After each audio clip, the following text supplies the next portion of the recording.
एक और जहां पंजाब में सीएम पद की शपथ हो गई, तो वहीं गोवा और मणिपुर में बीजेपी ने सीएम के चेहरे पर मुहर लगा दी। बीजेपी ने दोनों ही जगहों पर सीएम ना बदलने का फैसला किया है। प्रमोद सावंत गोवा और एन बीरेन सिंह मणिपुर के अगले मुख्यमंत्री होंगे। वहीं उत्तराखंड को लेकर सस्पेंस बरकरार है, जहां पुष्कर सिंह धामी इस बार अपना चुनाव हार चुके। वहीं इस बीच उत्तर प्रदेश में सीएम का चेहरा तो पहले से ही साफ था, लेकिन मंत्रिमंडल को लेकर दिल्ली में बैठकों का दौर जारी है, जहां एक बार फिर योगी आदित्यनाथ आलाकमान के साथ मंथन कर रहे हैं।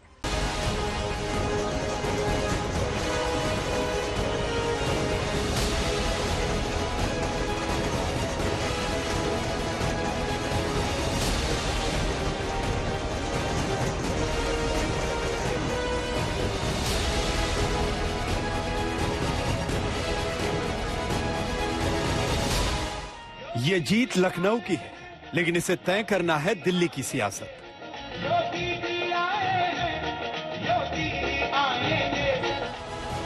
ये बहुमत यूपी का है, लेकिन ये नींव है देश के सत्ता के सिंहासन की।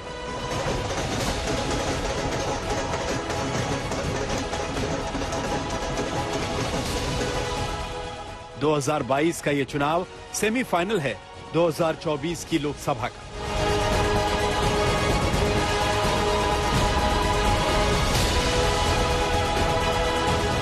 डबल इंजन ने यूपी में कमाल किया, लेकिन अब इसी यूपी से पीएम मोदी को एक बार फिर दिल्ली तक का सफर तय करना है।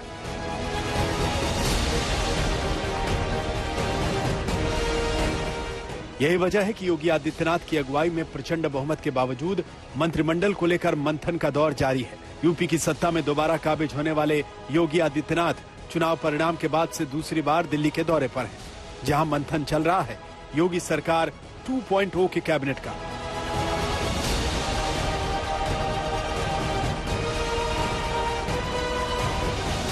यही वजह है कि बैठक में योगी आदित्यनाथ के साथ बीजेपी अध्यक्ष जेपी नड्डा हिस्सा ले रहे हैं। वहीं यूपी से महासचिव बीएल संतोष, चुनाव प्रभारी धर्मेंद्र प्रधान, प्रदेश अध्यक्ष स्वतंत्र देव सिंह, संगठन मंत्री सुनील बंसल, दोनों डिप्टी सीएम केशव प्रसाद मौर्य और दिनेश शर्मा को बुलाया गया है।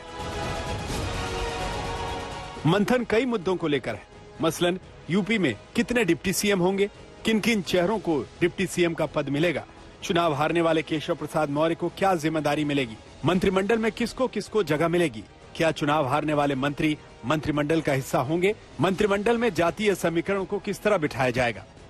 उत्तर प्रदेश सरकार में योगी सरकार का स्वरूप कैसा होगा, इसको लेकर चल रहे कयासों पर आज पूर्ण विराम लग सकता है। साथ ही साथ कौन मंत्री बनेगा और किसकी क्या नई जिम्मेदारी होगी, इस बैठक में वो भी फैसले लिए जाएंगे। केशव प्रसाद मौर्य अपनी पुरानी भूमिका में रहेंगे या उन्हें कोई नई जिम्मेदारी दी जाएगी, इसका फैसला भी इसी बैठक में होगा। यूपी में 2014, 2017, 2019 और 2022 में चुनावी रणनीति तैयार करने वाले अमित शाह ने एक बार फिर कमान संभाली है। अमित शाह को यूपी का पर्यवेक्षक बनाया गया है, क्योंकि मंत्रिमंडल की रणनीति का आधार 2024 के लोकसभा चुनाव को ध्यान में रखकर तैयार करना है। पहला मंथन डिप्टी सीएम के पद को लेकर है। पिछली बार बीजेपी ने 2 डिप्टी सीएम बनाकर जातीय समीकरण साधने की कोशिश की थी, जहां ब्राह्मण, ठाकुर और ओबीसी का समीकरण तय किया गया था। ऐसे में अटकलें हैं कि इस बार 3 डिप्टी सीएम बनाने पर मुहर लग सकती है, जहां एक दलित चेहरे की एंट्री भी हो सकती है। सबकी नजरें केशव प्रसाद मौर्य पर भी हैं, जो कि सिराथू से अपनी सीट हार चुके हैं। ऐसे में सवाल खड़ा होता है कि क्या केशव मौर्य को यह जिम्मेदारी दोबारा मिलेगी या फिर कोई नई जिम्मेदारी देने पर आलाकमान मंथन कर रहा है। सबसे बड़ा सवाल ये है कि क्या केशव मौर्य दोबारा डिप्टी सीएम होंगे। इस बात पर सबसे ज्यादा चर्चा और सबसे ज्यादा कयास भी लगाए जा रहे हैं। और आपको बता दें कि दिल्ली में हो रही सबसे बड़ी मीटिंग के मुद्दे में भी ये मुद्दा सबसे बड़ा है कि केशव मौर्य का क्या होगा।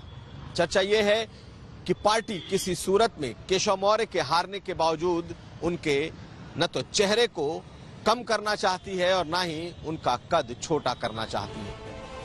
इसके अलावा इस चुनाव में राजेश्वर सिंह, असीम अरुण, बेबी रानी मौर्य, शलभ मणि त्रिपाठी जैसे नए चेहरे चमके हैं। वहीं पुराने चेहरे चुनावी आंधी के बावजूद फीके पड़ गए।